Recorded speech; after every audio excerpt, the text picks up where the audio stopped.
Hey everybody, it's Jim here, and today we're going to be checking out this 1998 Fender crafted in Japan Blue Flower Telecaster. However, most of our focus is actually going to be spent on the electronics and the pickups that are in this guitar. When I purchased this guitar from Thunder Road Guitars, it had already had a set of Lollar Special T Pickups and the Lollar pre-wired control plate installed onto it. So, I'm going to be giving you my thoughts on that and going through a few specific examples showing the versatility of this guitar with these pickups, as well as how powerful it can be if you properly make use of your picking dynamics and the volume and the tone knobs. Before we go any further though, if you do like the content on this channel, feel free to hit the like button and consider subscribing if you've been around here and you haven't done so, or you're new. Both of those things greatly help out. We do have affiliate links down to Sweetwater and Toman in the description of this video. However, you can't buy Lollar pickups at any of those, and you certainly can't buy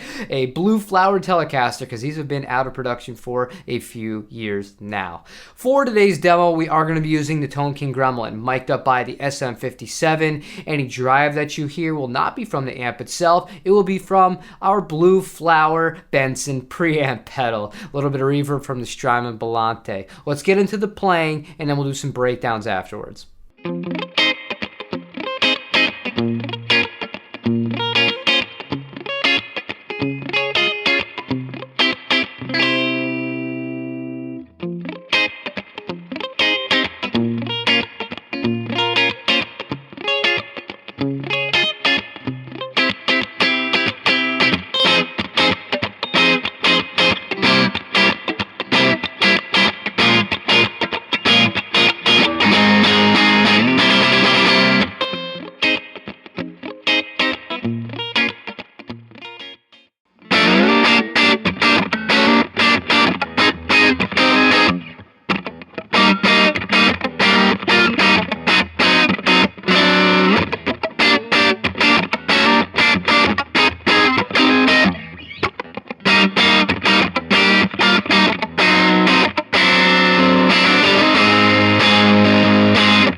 Generally speaking, when it comes to Telecaster pickups, I prefer vintage spec low output because no definition and clarity are of the utmost importance to me. I've tried a few other pickups from multiple manufacturers that are a little bit hotter, and I always find myself feeling like I'm lacking in those two areas after the install. Now, we're going to do a test right now on these Special Ts. I'm going to leave the Benson preamp on the entire time. The only thing that we're going to alter is the position of the volume knob as well as my pick attack, so my dynamics when I'm playing. Let's see how it does there.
I can only speak for myself here, and tone is always going to be a subjective thing. However, for me, this is how you know you have a great set of pickups and electronics in a guitar.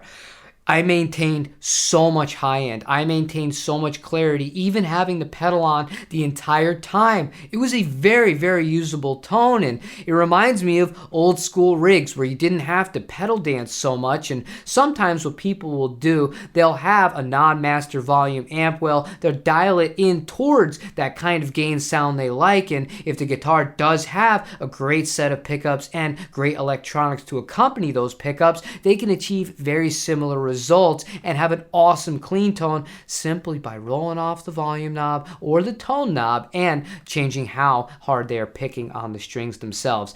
These are great pickups. If you're somebody who wants a little bit more bite, a little bit more edge from a Telecaster, but doesn't want to sacrifice all of the characters of the clean tones, I could definitely say that these are an absolutely awesome alternative.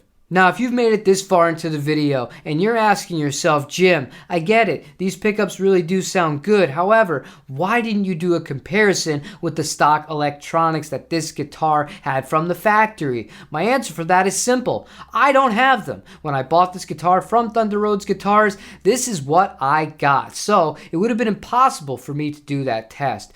But that being said, if enough people are interested, I do have a set of Lindy Fralin hot vintage pickups that I could do a back-to-back comparison of in either this guitar or another Telecaster that we have. You'd have to let me know in the comments down below, and you'd absolutely have to like this video because that's going to be a pain in the butt to do all that work. Final thoughts though, I haven't spoken much about this guitar because I kind of feel like I didn't need to say much. This has the vintage radius on it. It's got a beefier neck to it. It's a little bit more substantial as you taper up, but very comfortable. It's amazing. All of these Fender Japan guitars, I love them to death. It rings like an absolute bell even without a pick.